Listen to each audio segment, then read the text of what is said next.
The recording is in progress. We're about to begin with the anthem. Every voice and sing. I'm going to stop share here and start it over there.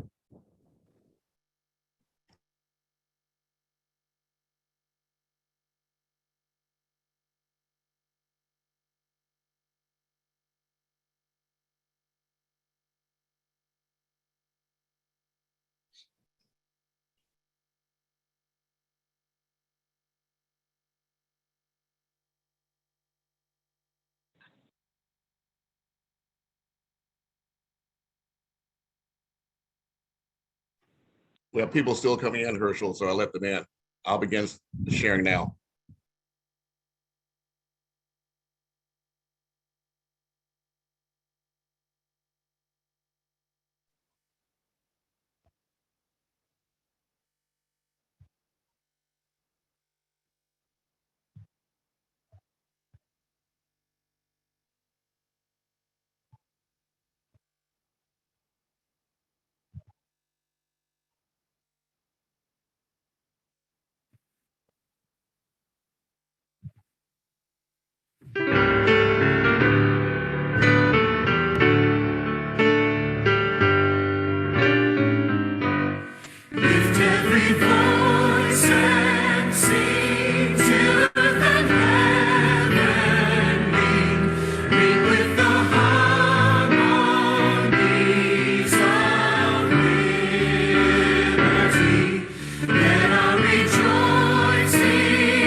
Herschel, I'm getting feedback, but I don't know where it's coming from.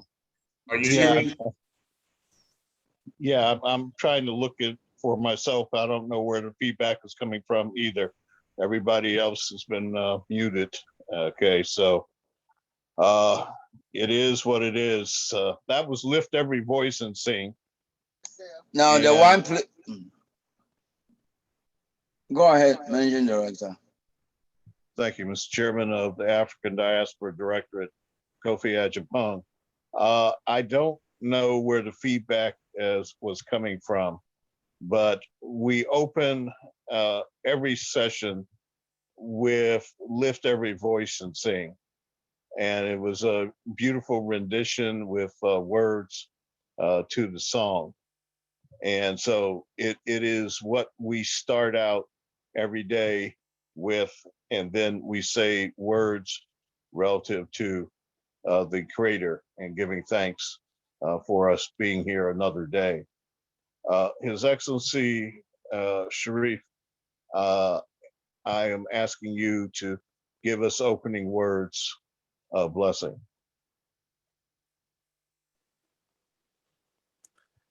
Greetings. I say Assalamu alaikum wa rahmatullahi ta'ala wa barakatuh.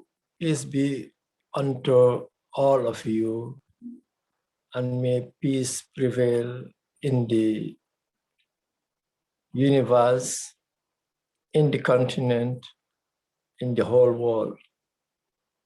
I pray that our hearts are welded together as bees are in their colony, in their hive. I pray that our unity and our gathering produce, if not equal to the honey that a colony of bees produce as superior beings. May God help us to produce from our empowered unity much more valuable products and resources. And I pray that we overlook our shortcomings and learn from them to develop higher morals in serving humanity, irrespective of color, creed, background, riches. Thank you. Assalamu alaikum wa rahmatullah. Alaikum salam. Amen. Thank you. Thank you.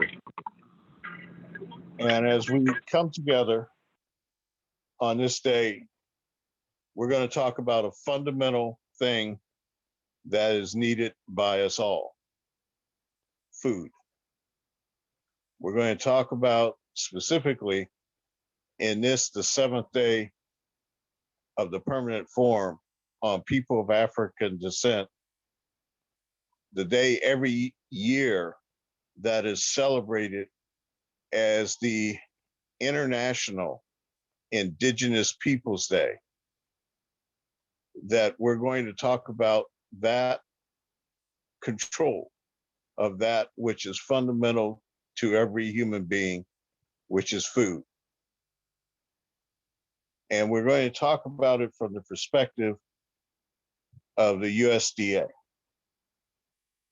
We're going to talk about it from the perspective of the Black Folks Plan.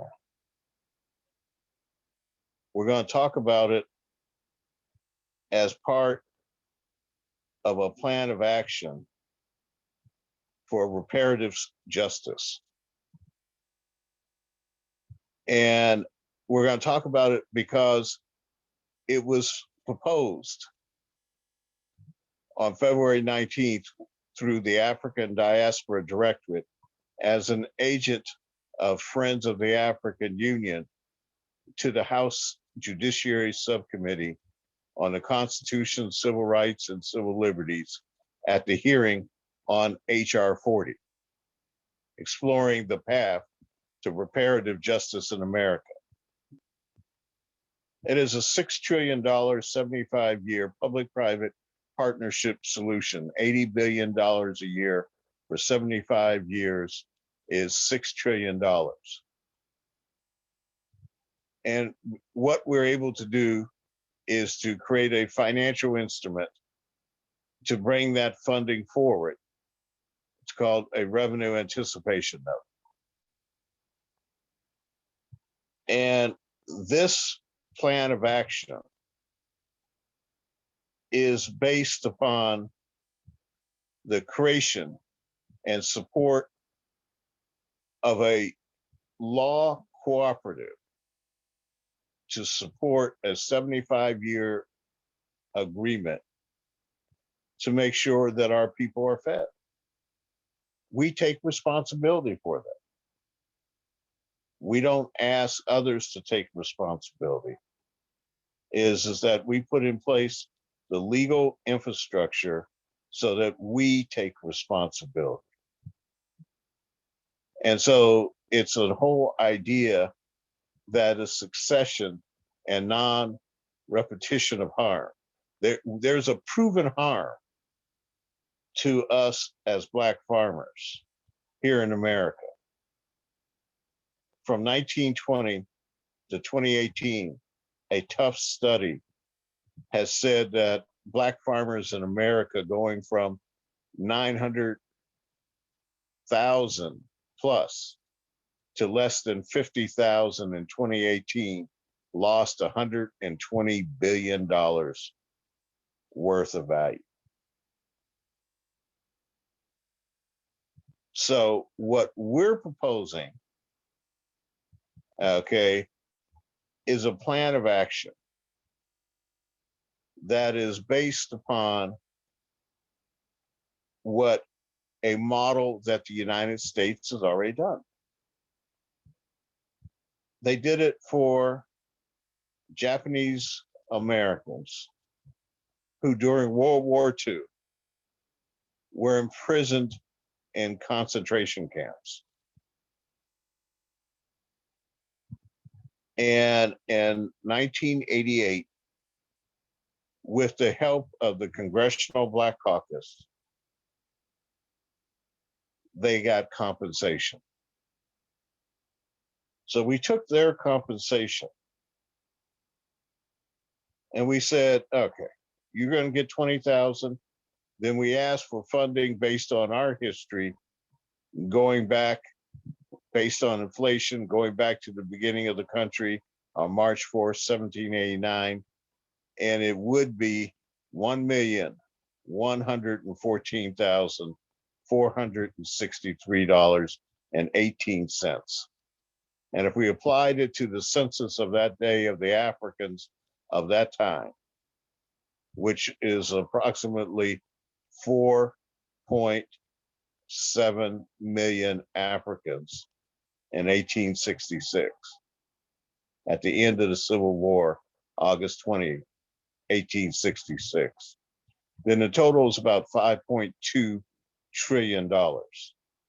And then with damages of approximately 800 billion from when we were handed a citizenship that had built into it, by today's standards, an apartheid citizenship from 1868 to 1965, and then institutional racism that we, through 2019, we said that's $800 billion. And this includes 120 billion in Black farmer land asset value lost from 1920 to 2018 in a Tufts University study.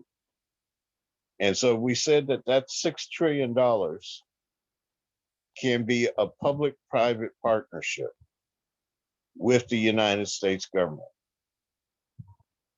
And what we did is that we used a tool that the United States has. It's called the Universal Periodic Review. It's a United Nations tool. And even in the Trump administration, they participated in the Universal Periodic Review of the United States. And now we, on January 27th, the African Diaspora Directorate as an agent for the 55 million of us, then proposed a plan of action based on the $30 billion worth of bank-based community benefit agreements our progenitor had signed, Friends of the African Union, and the over 150 billion in existence that we participated in. But now we are named partners in over 118 billion in established Federal Reserve bank-based community benefit agreements in this third cycle. But we have access to all $298 billion worth of agreements, minus the work that has been done under those since 2016. And if you want, in the chat is the link to the State Department, which is the coordinating agency for the Universal Periodic Review.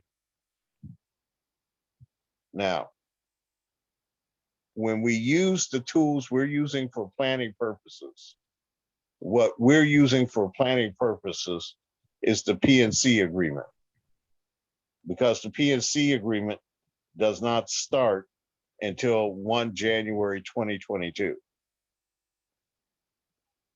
And so we're negotiating under other agreements to make that happen with them. And so now, 7 days ago, the Biden-Harris administration voted to create a permanent forum on people of African descent. They voted to create that, which has been a work in progress since 2014. That represents over 1.6 billion people of African descent around the world, including over 30 million plus voters in the United States of America, voters for whom President Biden credits his 2020 victory. So what are we going to do with that? We said we are going to break out of that a Black folks plan aspect for Black farmers. And that Black folks plan for Black farmers is going to be a 251 billion dollar program of action. And for those of you who did not receive the email with this information in it, you can put your name and information in the chat, and we'll make sure you get a copy of it. Now I'm going to stop there and take any questions. And then I'm going to get into the email.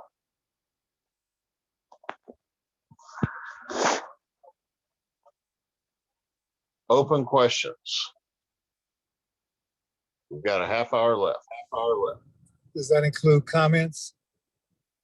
That is. Identify yourself and go ahead. This is Hanif Khalil. Assalamu alaikum. Peace be upon you. Again, I'm honored to be here among the dignified members of this Zoom call. I'm definitely appreciative of the information that's presented on this forum every evening. And as I heard you mention, Herschel, the 55 million of us that are here in America in the diaspora immediately came to mind the Black farmers feeding those 55 million of us And if a cooperative could be formed with branding, marketing, identification, that we could begin to a narrative of redirecting the spending of the money we now spend in other ways, the 55 million of us, to support the Black farmers. And we could gain a lot of strength, economic dignity, and self-esteem. So I don't know if that's part of what's on the table. It is. Okay. As part of the Indigenous Peoples Forum, we are Indigenous Peoples Alliance. We have. Okay, I'm getting that echo. Okay. Yes. What you have is on your phone is on speaker. Okay. Okay. Thank you.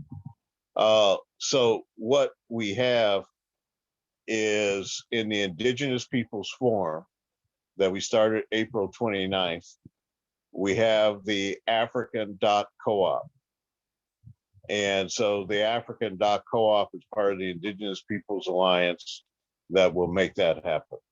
So yes, we started down that path on June 9th.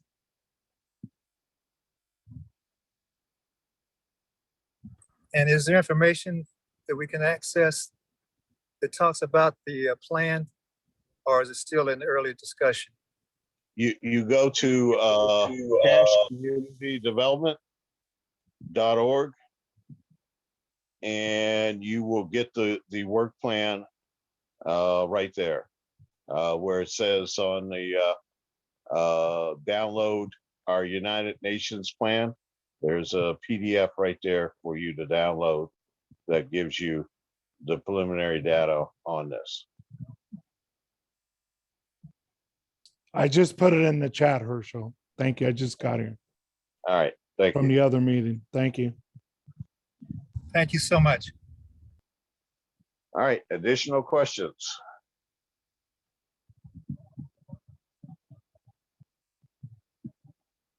Okay. And so if there's none, then I'll go on. Okay. So out of the $6 trillion, the 251,495,000,000 is divided up into various categories. 100 billion in a trust fund that we call Pickford 3. Now this is for our legacy farmers. These are for our farmers who the court has said that they have been wronged by the USDA, and even after 3 rounds of federal government action, they still have not been properly compensated. And so we said that there needs to be 100 billion that we will then be able to do the overt compensation out of Pickford, okay, which we think is going to be at a very minimum, at least 30,000 or more farmers at $50,000 each. And what we did find out is that the USDA has plenty of money to do this. It didn't need the application of the American Rescue Plan Act, but that they have the money to make Pickford a thing of the past. And so when we asked on June 9th what they were planning on doing, we're going to be interested to see this week. But under our $251.5 billion plan, 100 billion would be dedicated to erasing the history that we have within being citizens of this country since 1868 through 2019. Then 50 billion in rural housing, 20 billion in a new farm workforce. Because one of the things that has happened over the years in the 60s, we were the farm workforce. Then we started asking for actual payment. We didn't say we didn't want a sharecrop. We didn't want to have our rights violated. Okay, we wanted to get market rate. And if you ever wonder why labor in this country has not been able to advance the same as the professional class in this country, is because they've kept importing third-party workers. There is currently over 8 million undocumented workers in the American workforce. And whose jobs do you think that they took in the 60s, 70s, 80s, 90s? Well, we don't think of those jobs as our jobs anymore, but they were. 15 billion in reentry for food, 10 billion for education, 12.5 billion for new Black farmers. The whole idea is to restart that. The total amount is more like 70 billion that helps support new Black farmers, because we also have rural healthcare and farm healthcare, 13.5 billion, 4.4 for transportation. The whole idea is that we're about to partner with a company that currently has over 63 million square feet of warehouse space here in America, with a Black transportation company, to create a logistics infrastructure so that we can transport food. Are you intending to share your screen, Herschel? We're not seeing a screen. Are you sharing your screen or not? We don't see it. Actually, no, I'm not sharing the screen. This is from the actual spreadsheet. Okay. Environmental, if you could share it, it's in the email. If you can get it up into the screen, but I've got logistics problems right now. All right, I'll work on that. Go ahead. Environmental 7.182. We've got a lot of rural environmental problems. Okay, not the least of which sanitary sewer overflows in small cities. Okay, clean water, etc. Okay, so we address that along with infrastructure build, erasing the digital divide. Now, the great thing about the appropriations infrastructure bill that's coming out, it includes over 63 billion for broadband erasing here in the United States. And approximately 75% of that is in rural broadband. But they're talking about through 2030. Okay. And so we're talking about meeting those standards also with this funding. Because again, I want you to understand something. The President of the United States in 2009, Barack Obama with Vice President Biden, as senators, that they voted with John McCain in a Great Recession, that the next president would get $16 trillion worth of authority to be issued through the treasurer to our agent in the American financial system, the Federal Reserve. That the Federal Reserve will have the authority to issue, at the order of the president, additional funding authority to create debt out of whole cloth. It is backed by the concept of the faith and credit of the United States, but it is not United States debt. It's Federal Reserve debt. But the Federal Reserve, under the contract with the United States, has to follow this procedure. And because what had happened with Merrill Lynch and Lehman Brothers, see, Merrill Lynch got to, on the Monday of the Great Recession, Okay, Merrill Lynch got to the day in the morning and said, we need help. And they took up all the funding that the Federal Reserve needed to give to them to save Merrill Lynch. Lehman Brothers came that afternoon. Oh, and by the way, Merrill Lynch was headed by a black man at that time. He got there in the morning. Lehman Brothers strolled in the afternoon and said, we're in trouble. We need support. Oh, and by the way, we're running over 3,000 contracts that you don't know anything about in the dark web as financial transactions in between. And this web is maybe about $100 trillion. Y'all may have heard about it, but we're telling you, we're the prime maker. I know the world has got, $200 trillion worth of transactions. Well, there's 100 trillion more that y'all really didn't know anything about, but we're a prime maker in that market. So Herschel, And we got it. I brought the email up on the screen. Are you able to walk through this so we can get through the agenda and then get back to the side comments? All right, let's see where we're at. I can scroll to the beginning, or you can bring it up. Yep, leave it there. Leave it there. So this is quantitative easing.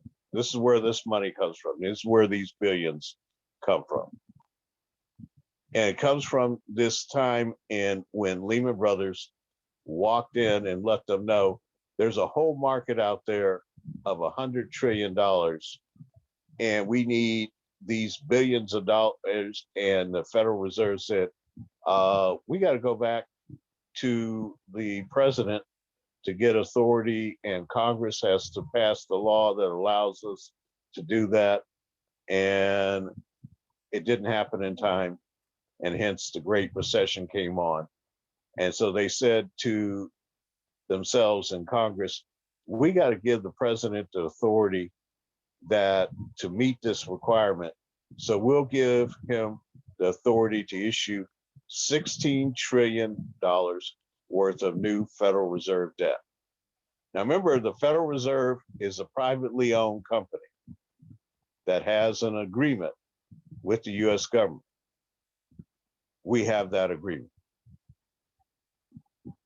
And that agreement allows them, at the order of the president, to do this. And Barack Obama wrote about $5 trillion worth of Federal Reserve quantitative easing authority. So when we asked in 2015 for $5 trillion for Black folk, what we did not have then was an example of how we would do this. In 2016, when we met for the final time, I let the Leadership Conference on Civil and Human Rights take the lead because I was still recovering from my illness. It was a mistake. Their interest is to say this is the problem, not this is the solution.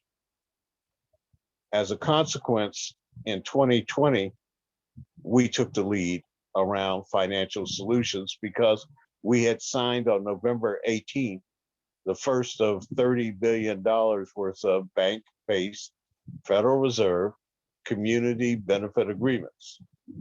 Now we've signed directly $118 billion worth of those agreements. There is a total of $298 billion in existence. And so now when we say the Black Folks Plan for Black farmers is a $251.495 billion proposal out of $6 trillion, you should know that the $5 trillion that Barack Obama used left 11 trillion. President Trump in the national emergency last year issued 2.1 trillion. 1 trillion went unused, approximately 1 trillion went unused, and he canceled it in January of 2021. And so consequently, there is 10 trillion in unused authority for Black folk.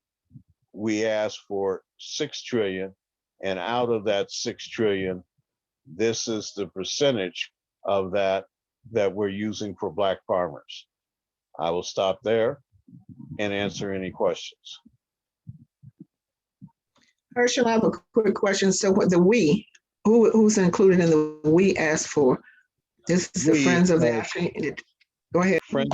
Friends of the African Union, the African Diaspora Directorate, Black Wall Street Cooperative, the UNIA under Cleo Miller, the Sons and Daughters of Africa, the Brotherhood and Sisterhood International, Blacks and Whites Uniting Communities are among the groups in concert with organizations such as Cash Community Development as a 501c3 and a list of other organizations who are supportive from Friends of the African Union or the African Diaspora Directorate.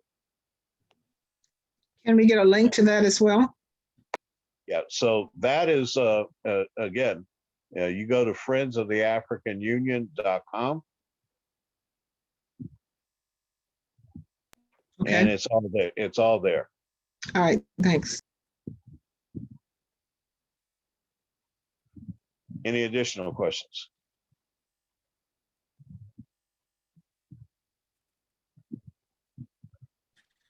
Thank you for the transparency.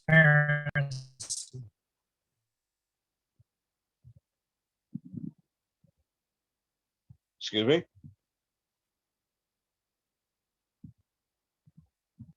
That wasn't clear.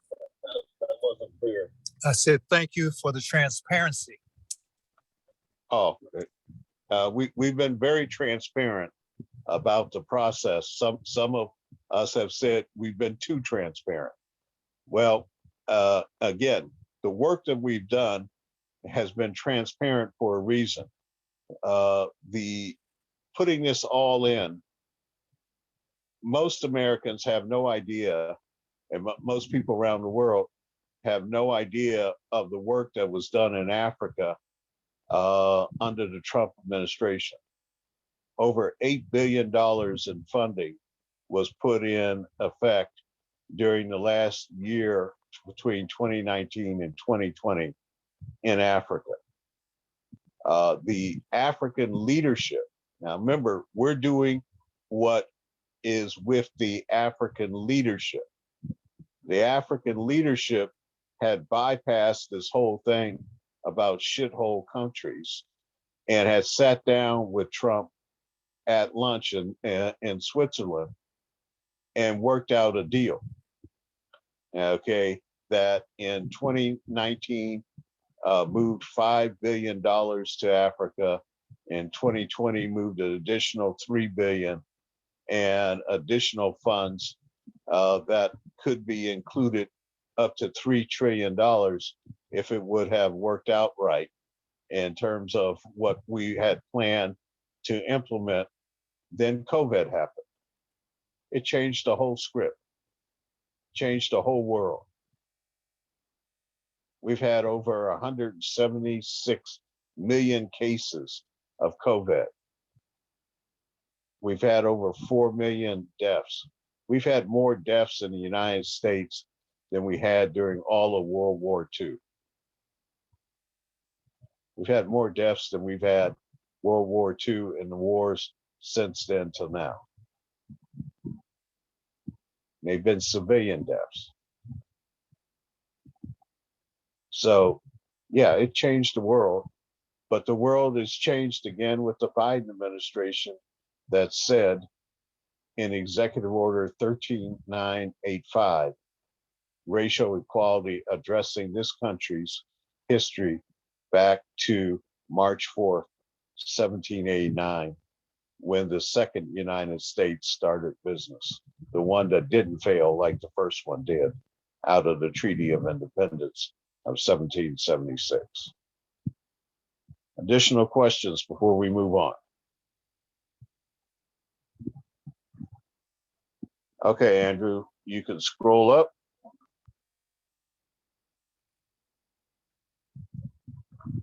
All right, so we're going to talk about the USDA.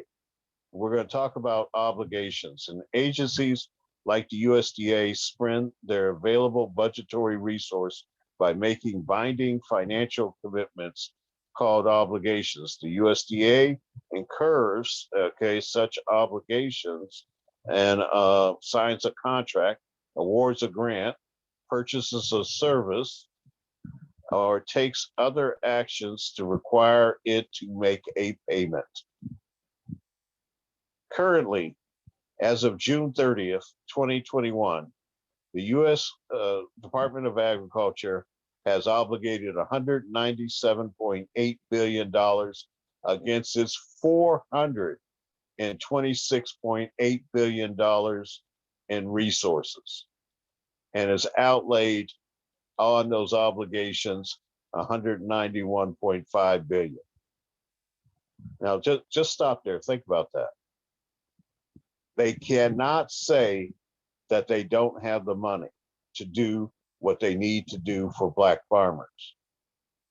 When we asked them on June 9th, this question, on June 30th, this is their capacity to do what we asked. These are official federal OMB government figures. But Lord, you got to dive into the finding. Okay. And so that's a fact of the status of the USDA right now, today. Of course, over the past 2 months, they may have just spent a couple of $100 billion. We'll find out in the report that's coming out this week. The Office of Partnerships in the budget, we found out the office that we talked to on June 9th, which is managed by the Office of Partnerships, has had its biggest amount of money in decades, $28 million to manage that meeting. So the whole idea that it takes them 90 days to post the answers to that meeting is somewhat suspect. All right. So now, here's what we're doing on that we propose. We gave you some figures tonight. Okay. We have a 4-step process. And so we said in our documentation turned into the House and turned into the USDA secretary, hold on, okay, that in that 4-step process is that step 1 is to create a model of the United States based on financial accounting standards used today, back then, as much as possible. We have the records, and we said that will cost $12 million down and $9 million a month for a total of $120 million. And that model would be created from August 25th, 1619 to August 25th, 2019.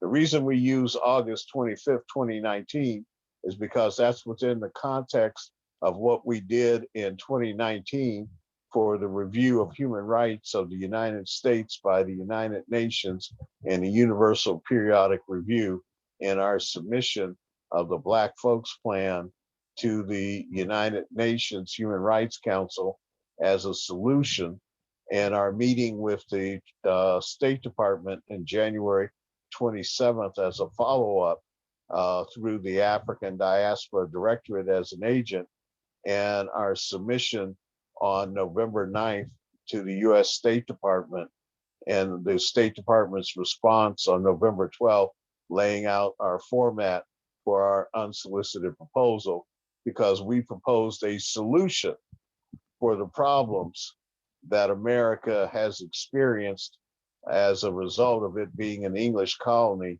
in August 25th, 1619, through the start of us as a independent nation under this law, March 4th, 1789, through the end of August 20th, 1866 for the end of the Civil War, but we also included the time where they freed the slaves in Washington, D.C. in 1862, but they paid the owners of the slaves, not the slaves. And so we accounted for all that, which we were Africans, okay, not American citizens or members of those state governments at that time. But of course, that all changed on July 28th, 1868, but we were handed an apartheid-based government because the federal government didn't come on our side until 1965. And in terms of that, it was a slow roll of the federal government down to local governments through 2019. And so that was the usage of the 400-year. At that time, we thought that the 400-year commission and the law was going to be closed at July 2020. And so we set our own up to do this, and we gave it to the State Department, and now we embedded it into our plans of action around the USDA. Questions?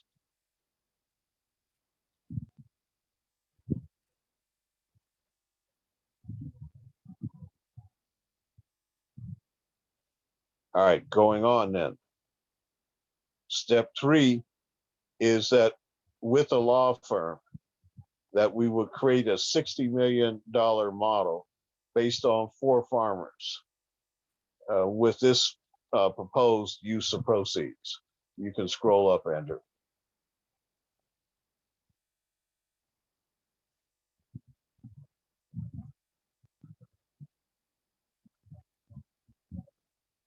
Have I lost you?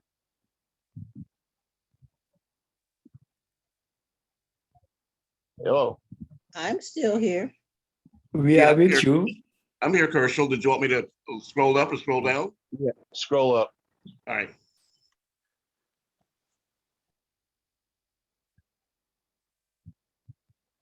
Well, yeah, there we go. Unfortunately, that's, yeah, okay, thank you. I was going to say it's rather small for them. Okay, so the use of proceeds is a 5-point use of proceeds. Rod has a $19.2 million lawsuit that's current with the USDA. This is not like Pickford, which is a settled case, supposedly. All right, and so he has a 19.2 million. So he was always the named Black farmer in our model solution. 2 is Bernice Atchison. And so she was assigned to the court, no lawyers, to help represent 66,000 rejected applicants to the Pickford USDA court case. And so that's why she receives $24 million, about $25 million for her and the lawyers and the procedures to sort out who's still alive, who's not, who's at her estate, because we have all those records. And so we figured it's going to take about that amount to set that up. And then Brother Muhammad and his brothers, in terms of their application, is not farm, but livestock. And their application is on record, and the USDA did not deal with that. And their amount is $9 million. And then the Bates family, based on the documentation that I've received so far, their amount is $928,000. Okay, together with a 10% overview of this, of 10%, 6 million, is a total of $60 million. I'll stop and ask questions. I'll answer questions.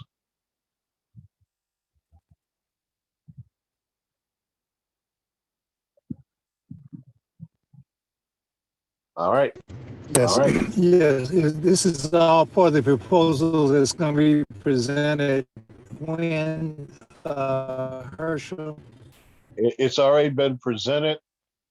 It was first given to Senator Warner, uh, Senator Warnock, and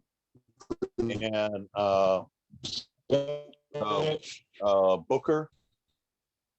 And then it was given to the House Committee on Agriculture and given to the Secretary of Agriculture, handed to him, and then on last time on June 9th. And then we're following up this week. Senator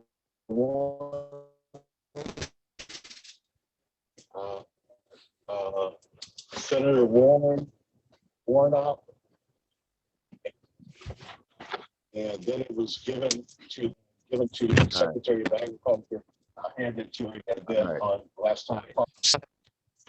I'm sorry, did you hear me, Herschel? You got to take this off a speaker because we're getting we're getting feedback from it. Is that better? Yeah, it is. Is that better? Yes. I was asking what state Senator Warnock is from. Yeah, Georgia. Senator Warnock. Okay, I'm sorry, I didn't hear you say Georgia. Yeah. Okay. Yeah, Thank you. His reelection depends on, in part, on this being real. Okay, unfortunately, you have House members like Clyburn out there telling Black farmers that he delivered $5 billion for them, and that's not true. All right, and it was part of a bill, okay, that the Senate had to address $5 billion for Black farmers, but in markup in the House, it became $4 billion for current farmers who are socially disadvantaged, no Black farmers in particular mentioned, and $1 billion for the discretion of the secretary. And in any case, okay, so now Black farmers in Georgia and other states are listening to people like Clyburn or Boyd and et cetera, talking about this $5 billion that's supposed to come their way. And now they could be in trouble because that first place, it wasn't true. And second place, the money that was tied up for the $4 billion for them as current farmers is under a temporary restraining order because they were sued by the nationalist Stephen Miller and his guys to say, aren't we in a post-racial society? And there should be no set-asides. All right, additional questions? And for your information, Bernard Bates, I had a discussion with Bernard earlier this week, and I told him I would be getting with the accountant in reference to his claim, and that's what it turned out to be, $927,586 based on documentation I have in hand currently. All right. No additional questions. If not, scroll up.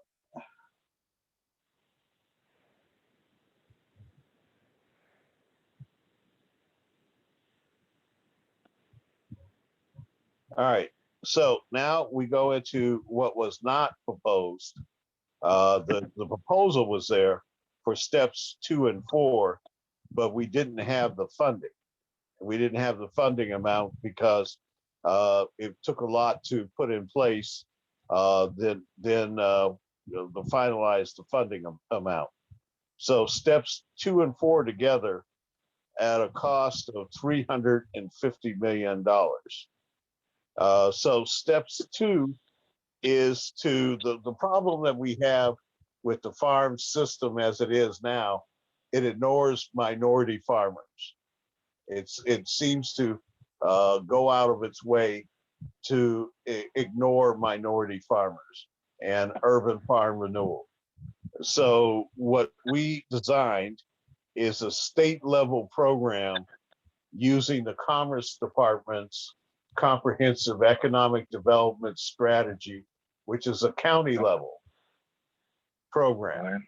Okay, so we interfaced with the Commerce Department to put this together. So this is actually a program that we're proposing for the lead with the Commerce Department, not the USDA. But we're working that out this week at the advice of lawyers. Okay, but it will be as a demonstration in 250 congressional districts, DC, in the 6 territories of the United States. That includes American Samoa. Okay, includes Puerto Rico. And the cost is $350 million. Scroll down. Questions?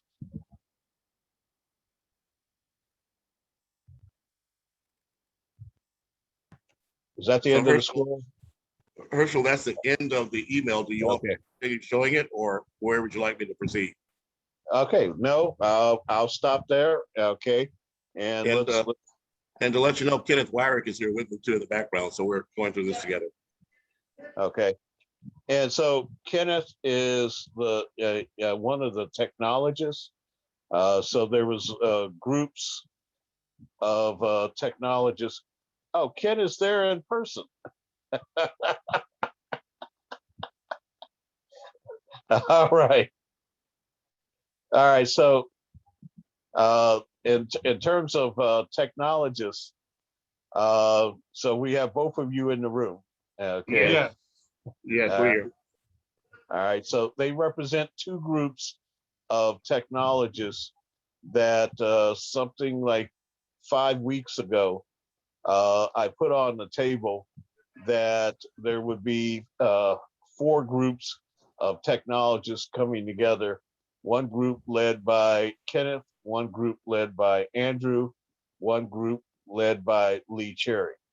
Okay, as part of the African Scientific Institute. Lee is now an ancestor.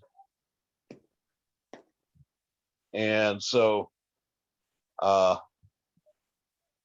it took me a while to get over this because Lee is actually an unrecognized giant in the Black community.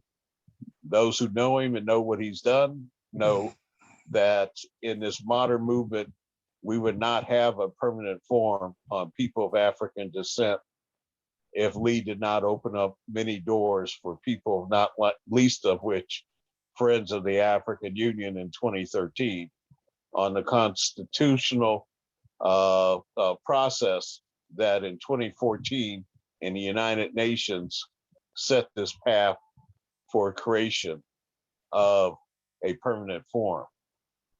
So I'm now in negotiations and discussions with the African Scientific Institute leadership that has taken over the organization to see where they are going to be in this plan of action that me and Lee worked out. Okay, but that they don't necessarily they don't have the same well, they're not Lee Cherry. Let's put it that. Okay, that's the best way to put it.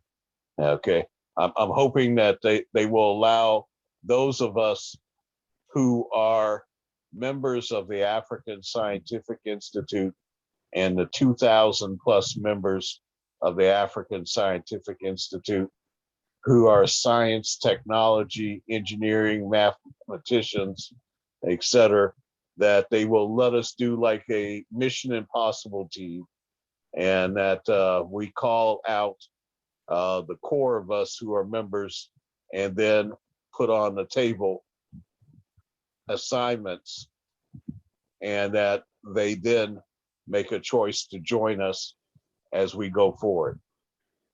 And so the whole idea that I did do on this project in giving the estimates of the technology, which is step number 4, that we were running it on using the VA system as the basis for the healthcare in the system, creating a fork of that system, adding on to it interoperability between other technologies and communications using patent number 5577042, and creating the C7 ISR3 infrastructure with landing in the Gambia as our first operational mode is underway.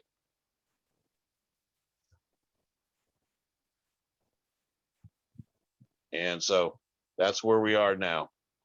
Okay. Sorry, I get sad when I think about Lee. He didn't get to live to see the permanent form 7 days ago.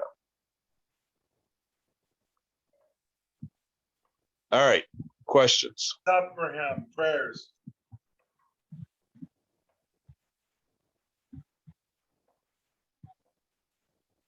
All right, well, Ken, do you want to say anything about technology, the state of technology right now? Well, there's a lot happening, and I'm glad to collaborate on that. And I think we're back to where, in fact, I was just talking to Andrew about the actual intranet or the web, where we can actually start pulling in so much of this. I'm excited to hear what Bernice is doing, the farmers and the number of farmers that she's working with. I would definitely like to consult with her on the technology behind that so that it could be efficiently administered. And I realize what goes along with farmers, a lot of times they don't have a wide understanding of technology. And so I've been kind of exploring some of the avenues and ways of working with farmers, or at least understanding what farmers are up against and what they need to do and how to assess and that sort of thing. So this is exciting to see that it's come this far, and the technology is ready,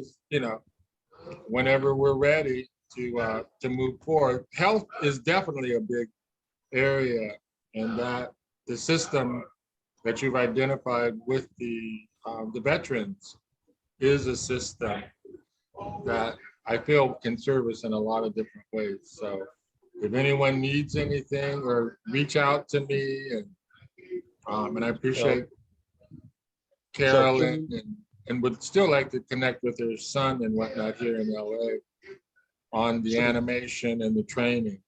So I was with Pastor Johnson today. We had some meetings about doing a youth bill project, which is a national project for helping those that don't have their high school diplomas from the age of 18 to 32 or 34. So we're setting up a center for that. So if we can assess and find needs in these counties, these 250 counties throughout the states, that would definitely be something we can roll out. So really looking at how we can actually assess and provide what's needed in each of the counties would be a primary organizing point for the technology and information communication technology. So His Excellency Balde in the Gambia, if you're able to unmute yourself, this gentleman sitting next to me is the key technologist that will assist us in delivering the workforce development solution to the Gambia. If you're there and able to unmute yourself, perhaps you can explain to them a bit about how we can apply the trainers there in the Gambia on the land that you now have access to for the development. His Excellency Balde, can you unmute yourself?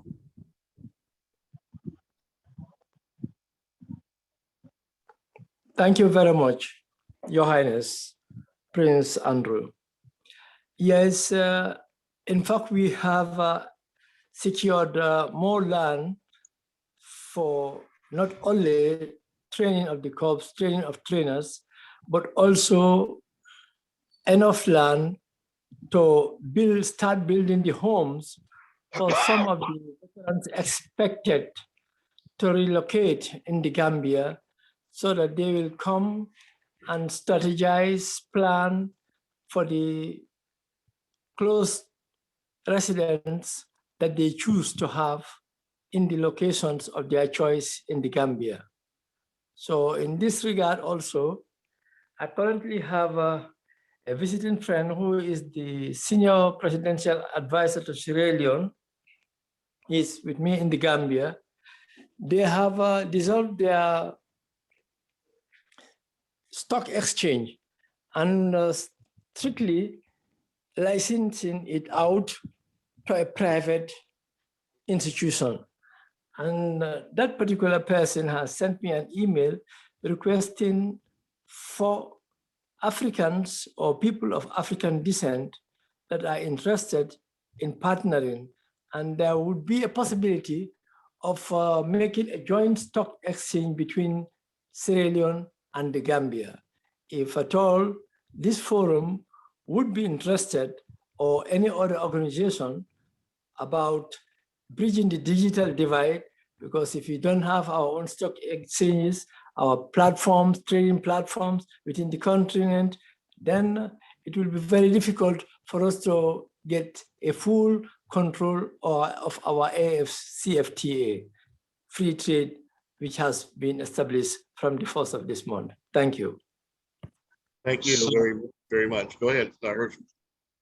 So, Your Excellency, as part of our deal, that the African Diaspora Financial Network is a call that answers your Ministry of Finance that met earlier with the other ministries of finance, central bankings, African Development Bank, NEPAD, earlier had a meeting this year.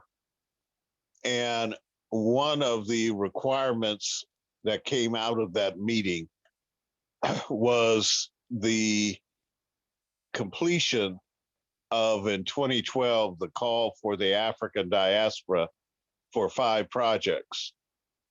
And so we are actually submitting, when we were talking about the project that was the underpinning of the IT project in the Gambia, as part of that is the African Diaspora Financial Network. Now, domestically, Andrew and Kenneth, representing part of this proposal that I mentioned earlier for under the African Unity Solutions, was that this enterprise would be incorporated in the United States under the Federal Reserve System, so as to take advantage of the New York Fed's capacity currently already in place with African nations as the depository for funds transfer. And that this system would be based on the plan of action of using the healthcare payment system that is embedded in the VA operating system for the current 9 million veterans, that we would add technologies on top of it that Ken knows directly, because Ken helped wire up the whole state of California on an open source platform that is now evolving into its next generation, and that we could take advantage of doing that because there is funding available not only under the American Rescue Plan Act, but that there's funds available through the United States International Trade Administration that is actually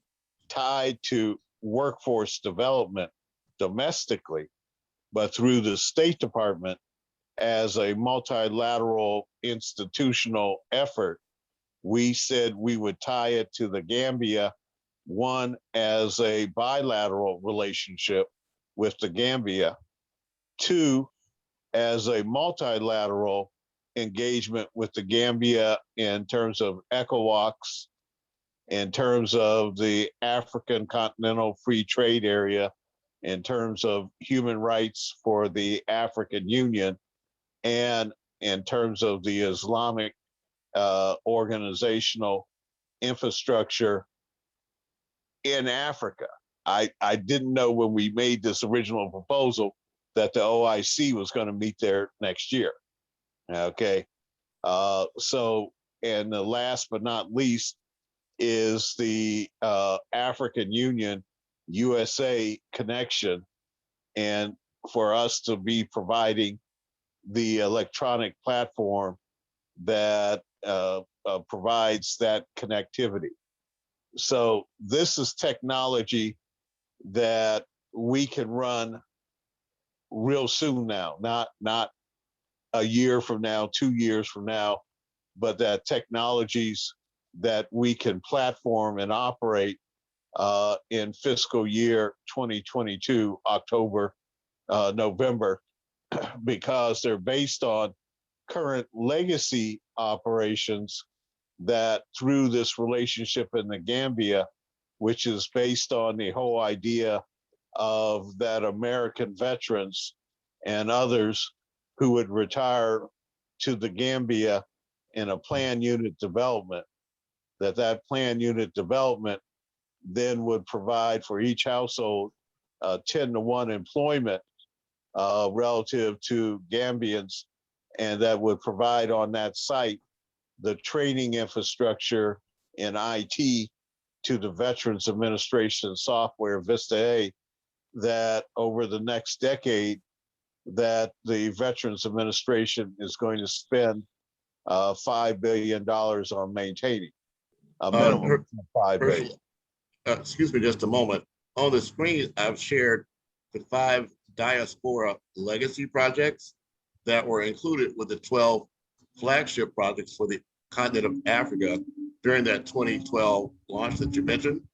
But I believe that if we were able to get the assistance of His Excellency Balde and perhaps even the government of Gambia to execute an MOU with this group to address these 5 issues in the context of our efforts, that would provide an ability for us to attract those members from the African diaspora from the Gambia and from each of the other African countries through our relationship here in the United States. Sounds like a good idea.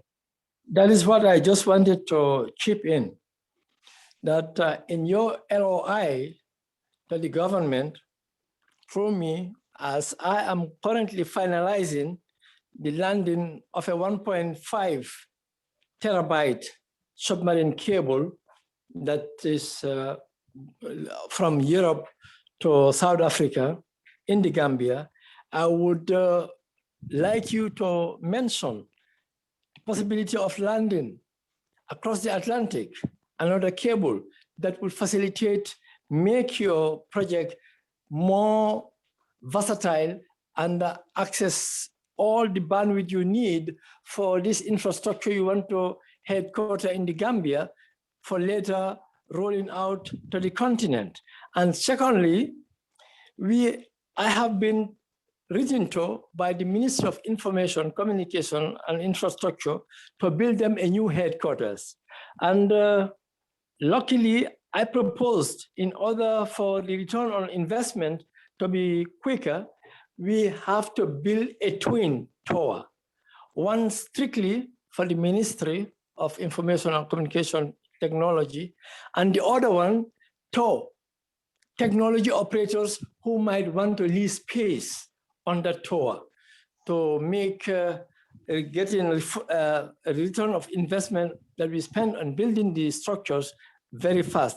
And I believe if you want to do such a very ambitious project for the continent, spearheading it and headquartering it in the Gambia, we would be very happy if you request that we offer that particular tour to your activities? Thank you. Yes, well, my company, as I mentioned to you, PARXTC, is based here in California. And I'd like for Kenneth to explain to you a little bit about Scenic, which is in fact the entire network. Well, Ken, could you explain to them what Scenic is? Scenic is the Corporation for Educational Network Initiative in California.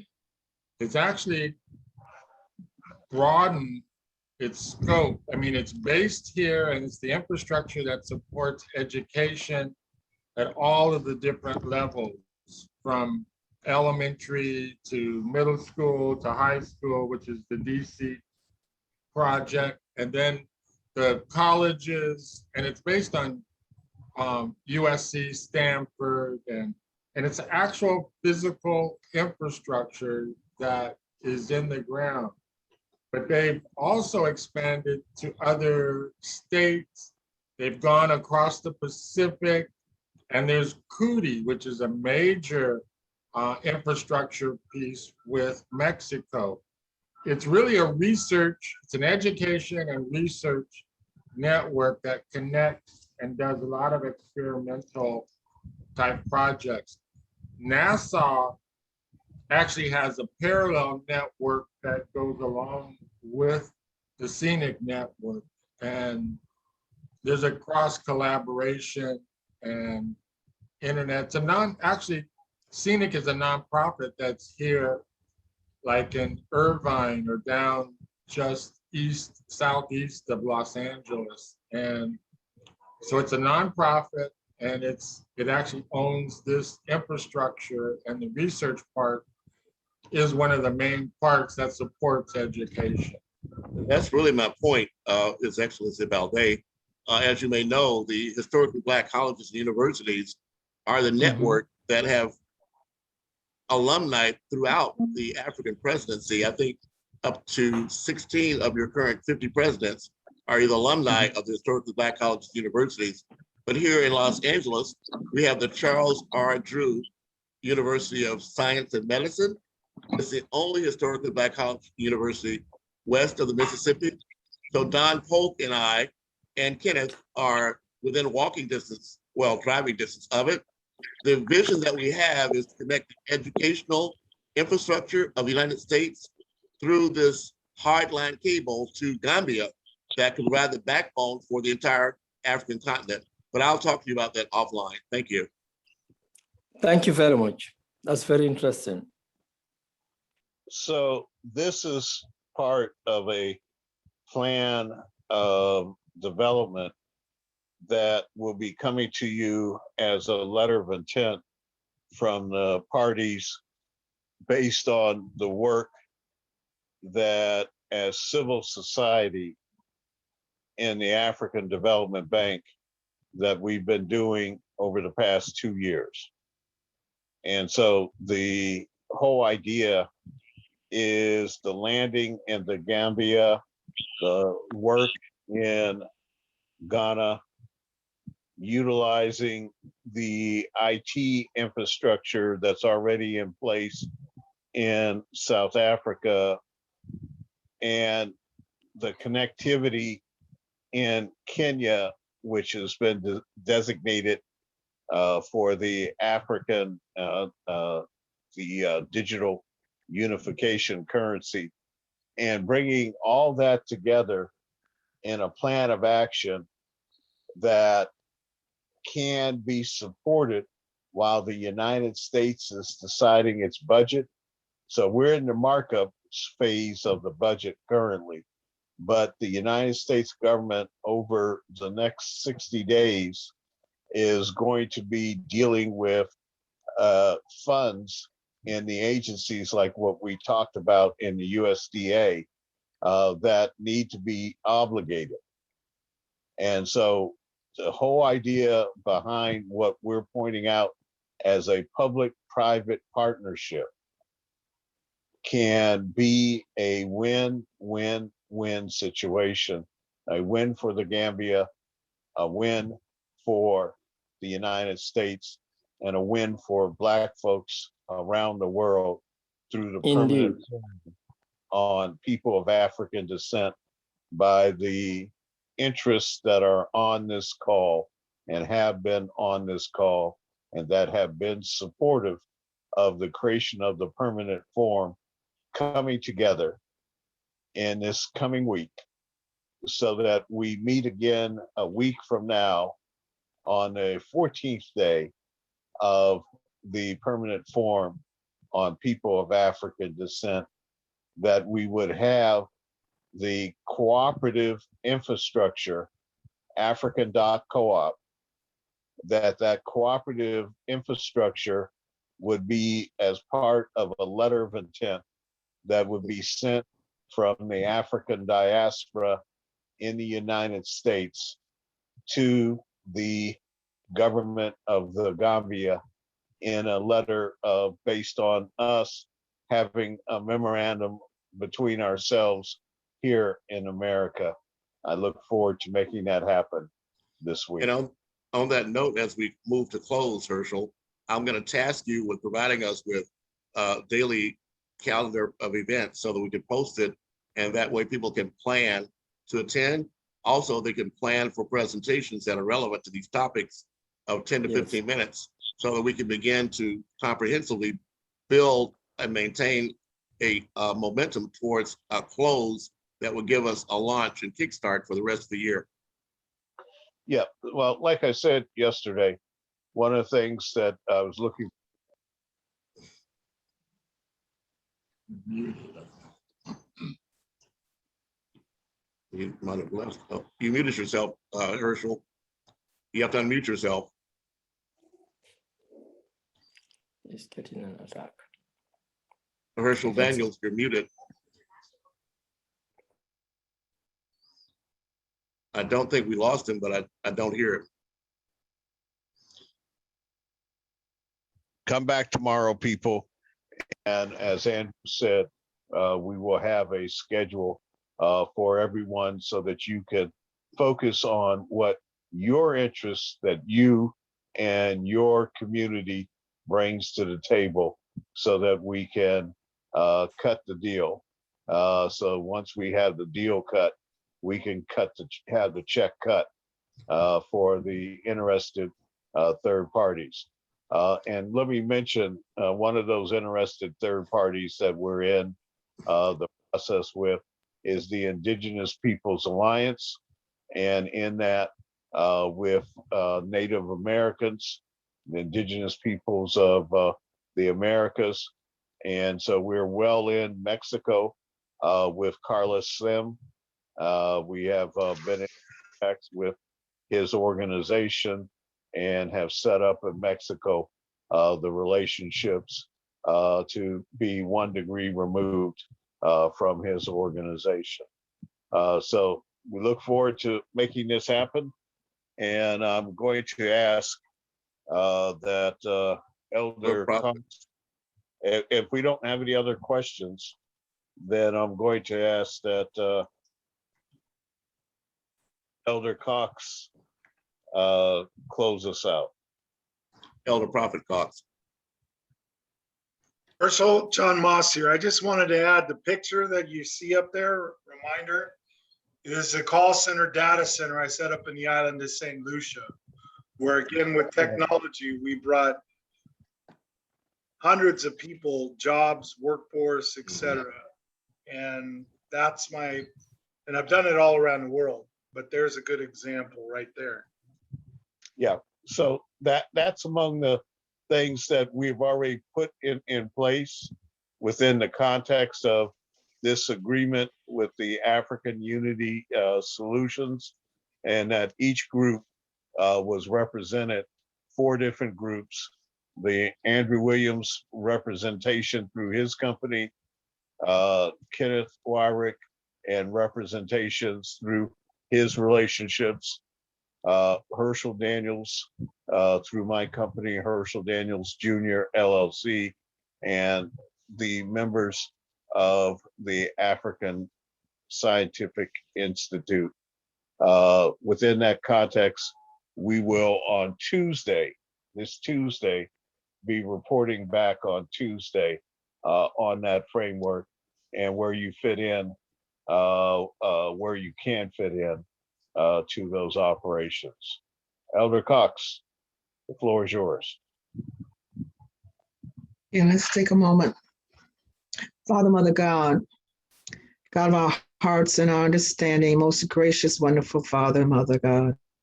We thank you for these blessings that have come forth. We thank you for those who have labored in this effort for so long. We give thanks for our ancestors who came before us. We give thanks for the young people that we are mentoring, that we are sponsoring, that we are bringing on board. We thank you and we ask you to pour forth the blessings, the financial blessings. They're there, they're available, and we know that you own everything on this earth.